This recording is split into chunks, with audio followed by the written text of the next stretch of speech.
Welcome to Helen reacts. യാത്ര 2 നാളെ റിലീസാവാണ്. അപ്പോൾ യാത്ര 2 ട്രെയിലർ കണ്ട് ഒരുപാട് പേര് ഒത്തിരി കമൻസ് കണ്ടു. അതിൻ്റെ താഴെ ഒത്തിരി വലിയ എക്സ്പെക്റ്റേഷനിലാണ് സിനിമയ്ക്ക് വേണ്ടി വെയിറ്റ് ചെയ്യുന്നത്. യാത്ര 1ഉം അത്യാവശ്യം നല്ല എന്താ പറയുക നല്ല രീതിയിലുള്ള ക്രിട്ടിക്കൽ അക്ലെയിംസ് കിട്ടി പോയ ഒരു സിനിമയാണ്. യാത്ര 1 എന്ന് പറയുന്ന ഒരു ബയോപിക് ആയിരുന്നു. യാത്ര 1 ഡയറക്റ്റ് ചെയ്തത് മഹി വി രാഘവാണ്. തെലുങ്കിലാണ് സിനിമ റിലീസായത്. പക്ഷെ മലയാളം തമിഴ് ട്രാൻസ്ലേഷൻസ് ഒക്കെ സിനിമയ്ക്ക് ഉണ്ടായിരുന്നു. സിനിമയുടെ മെയിൻ ക്യാരക്ടർ ചെയ്തത് നമ്മുടെ സ്വന്തം മമ്മൂട്ടിയാണ്. അപ്പം സിനിമയിൽ YS രാജശേഖര റെഡ്ഡിയെ പറ്റിയായിരുന്നു ഈ സിനിമ. അദ്ദേഹം ആന്ധ്രയുടെ മുഖ്യമന്ത്രിയായിരുന്നു. ഒരുപാട് ആളുകൾക്ക് ഇഷ്ടമുള്ള ഒരുപാട് നല്ല കാര്യങ്ങൾ ചെയ്തൊരു മുഖ്യമന്ത്രിയായിരുന്നു.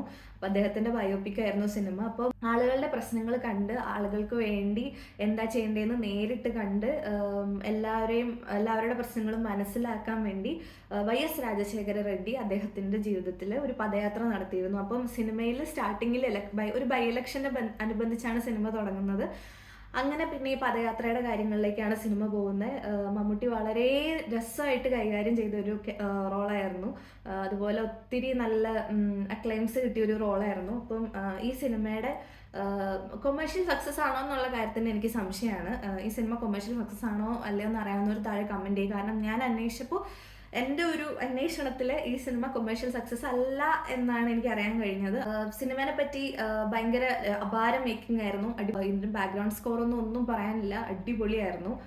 അപ്പം ഇനിയിപ്പോൾ യാത്ര 2 നാളെ റിലീസാണ്. അതിൽ YS രാജശേഖര റെഡ്ഡിയുടെ മകൻ YS ജഗൻമോഹൻ റെഡ്ഡി ആയിട്ട് അഭിനയിക്കുന്നത് ജീവയാണ് എന്നാണ് ട്രെയിലറിലൂടെ നമുക്ക് മനസ്സിലായത്. അപ്പം മമ്മൂട്ടിയുടെ റോൾ എത്രമാത്രമാണ് നമുക്ക് അറിയില്ല. കാരണം 2009 മുതൽ 2019 വരെ ആന്ധ്രയിൽ നടന്ന ഈവൻസ് ആണ് സിനിമയിൽ വരുന്നതെന്നാണ് പറയപ്പെടുന്നത്. സോ 2009 YS രാജശേഖര റെഡ്ഡി അന്തരിച്ചത്. 2009 മുതൽ 2019 വരെ സ്വാഭാവികമായിട്ട് അപ്പോൾ YS ജഗൻമോഹൻ റെഡ്ഡി എങ്ങനെയാണ് പ്രവർത്തിച്ചതെന്നും അദ്ദേഹം എങ്ങനെയാണ് ആന്ധ്രയുടെ ചീഫ് മിനിസ്റ്റർ ആയെന്നുമായിരിക്കും നമ്മൾ മിക്കവാറും സിനിമയിൽ കാണാൻ പോകുന്നതെന്നാണ് എൻ്റെ ഒരു അസംഷൻ. സിനിമ കഴിഞ്ഞിട്ട് നമുക്ക് ബാക്കി പറയാൻ പറ്റുള്ളൂ. അതുകൊണ്ട് ഞാനും വെയിറ്റിങ്ങിലാണ്. ഇപ്പം മമ്മൂട്ടി അല്ലാതെ YS രാജശേഖര റെഡ്ഡിയുടെ ക്യാരക്ടർ വേറെ ആൾ ചെയ്യുന്നത് ഇമാജിൻ ചെയ്യാൻ പോലും പറ്റില്ലാത്തൊരു രീതിയിലാണ്. അത്രയും ബ്യൂട്ടിഫുൾ ആയിട്ടാണ് മമ്മൂട്ടി യാത്രയിൽ ആ ഒരു ക്യാരക്ടർ പുള്ളപ്പ് ചെയ്തത്. അപ്പം നമുക്ക് യാത്ര 2ലും ഒട്ടും പ്രതീക്ഷ പറയുന്നില്ല. കാരണം കഴിഞ്ഞ വർഷമാണെങ്കിലും നൻപകൽ നേരത്ത് മയക്കം, കാതൽ, പിന്നെ ഈ വർഷമാണെങ്കിൽ ലോസ്ലർ, അങ്ങനെ മമ്മൂട്ടി ഭയങ്കര വെറൈറ്റി ആയിട്ടുള്ള സിനിമകൾ ചെയ്ത് നമ്മളെയൊക്കെ അമ്പരിപ്പിച്ചുകൊണ്ടിരിക്കുകയാണ്. അതുകൊണ്ട് യാത്ര 2നും ഒട്ടും പ്രതീക്ഷ കുറയുന്നില്ല. ഒരുപാട് പ്രതീക്ഷയോടെയാണ് ആളുകൾ ഈ സിനിമയുടെ സെക്കൻഡ് പാർട്ട് നോക്കി കാണുന്നത്. നമുക്ക് ട്രെയിലർ റിയാക്ഷൻ കാണുമ്പോൾ മനസ്സിലാവും. എന്തായാലും മമ്മൂട്ടിക്ക് ഇതിൽ എത്രമാത്രം റോൾ ഉണ്ടെന്നുള്ളത് നമുക്ക് സിനിമ കാണുമ്പോഴാണ് മനസ്സിലാവുള്ളൂ.